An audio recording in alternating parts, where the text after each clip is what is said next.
Cartago, una tierra de oportunidades fundada hace más de 2000 años. Motivados por la riqueza, el poder y la ambición, estos pioneros construyeron un imperio que dominó el mundo mediterráneo durante más de 600 años. Todo gracias al desarrollo de algunas de las tecnologías más innovadoras de la antigüedad, tanto en su tierra como en los lugares más lejanos del mundo conocido.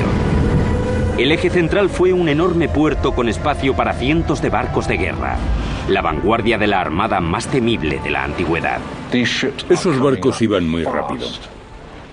La gente los veía acercarse y pensaban, Cartago está aquí. Pero en el horizonte se avecinaba una tormenta. Por fin Cartago tenía un enemigo capaz de devolverle cada uno de los golpes. Una superpotencia como nunca se había visto antes. Roma. Para los romanos, Cartago era una lanza que apuntaba justo a su corazón. En esta lucha a muerte solo podía haber un ganador. El otro quedaría reducido a polvo.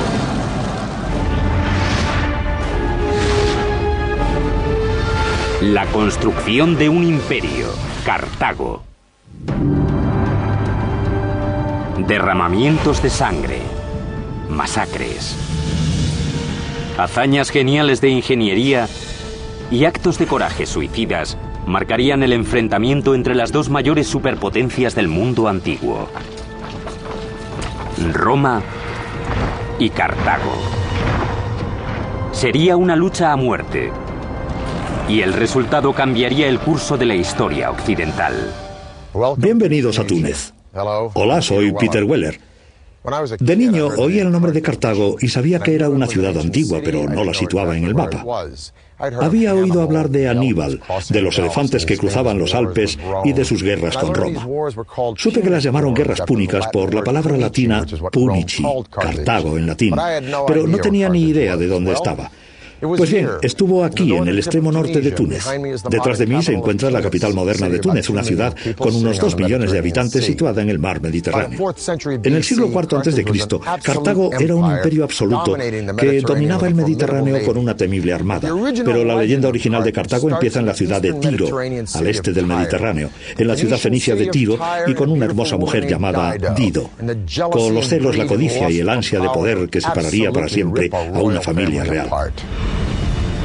Dido era la hermosa hija del rey Muto. Su marido fue un ambicioso fenicio que había tenido un final prematuro. Fue asesinado por el hermano de Dido, Pigmalión. Temiendo por su vida, Dido huyó cruzando el Mediterráneo desde su patria de Tiro hasta una tierra de nadie en la punta septentrional de África. Negoció con los nativos para comprar tanta tierra como pudiera abarcar la piel de un buey. Inteligente y astuta, Dido mandó cortar la piel en tiras tan finas como fuera posible y las dispuso de tal modo que delimitaran una gran extensión de tierra fértil. Allí, bajo su mando, se construiría la fantástica Kart Hadash, o Ciudad Nueva. Cuando llegaron a Cartago, evaluaron la bahía, observaron las montañas, se fijaron en la corriente de los ríos y vieron un lugar, Birsa, que sería el sitio perfecto para una fortaleza defendible, y dijeron, es aquí es donde construiremos nuestra ciudad. La colonia de Dido, Cartago, prosperó rápidamente. Según la leyenda, los relatos sobre su riqueza y la belleza de Dido se extendieron tanto que llegaron a oídos de Jarbas, rey de los moros. Parte de la historia de Dido es este relato sobre el rey de los nativos libios, Jarbas, que desea casarse con ella. Pero Dido se niega, según los escritos, por el amor que siente hacia su marido asesinado, y sube a una pira funeraria construida por ella misma para suicidarse. Y aquí, a partir de sus cenizas, se levantaría uno de los mayores imperios del mundo conocido. Rodeados de fuerzas mayores y de un poco de tierra, los fenicios de Cartago regresaron al mar.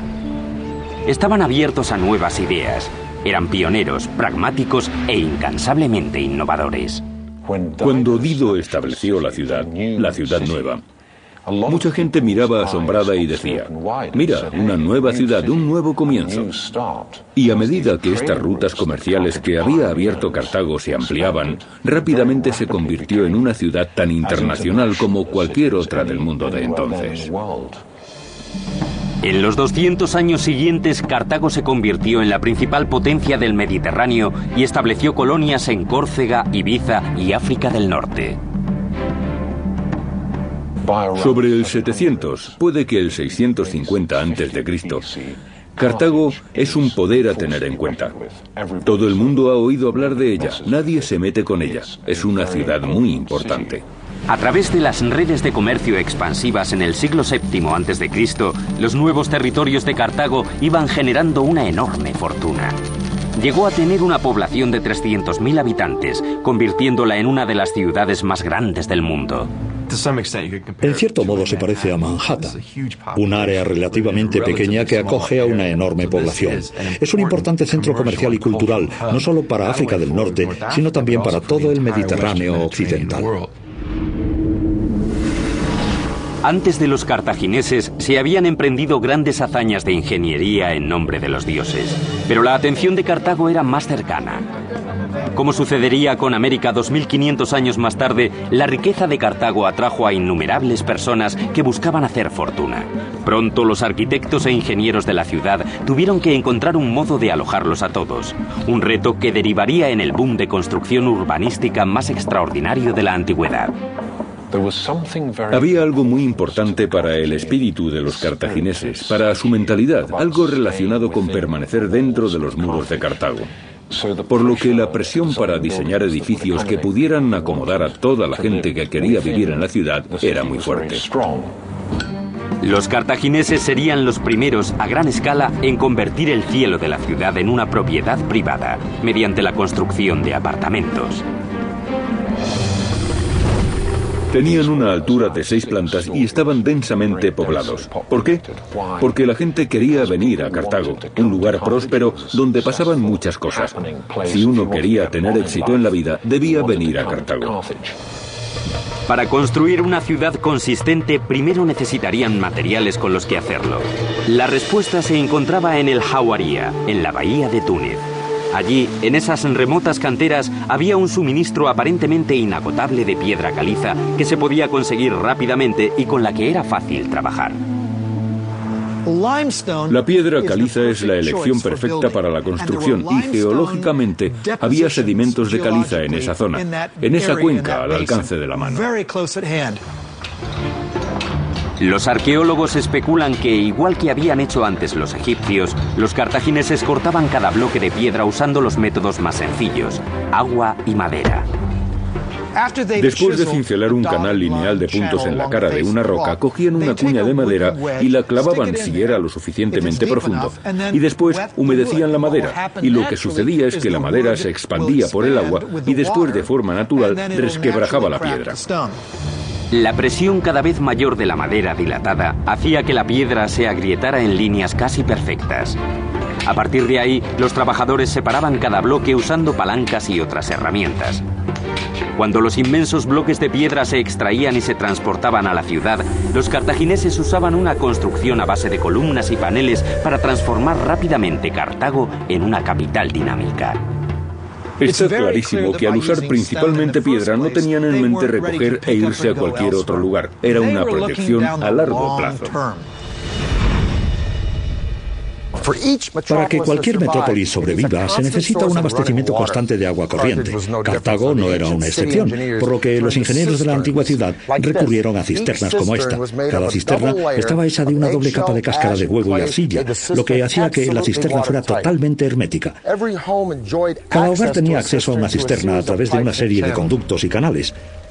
Los cartagineses tenían baños totalmente equipados con bañeras y lavabo e incluso duchas años antes que la antigua Roma.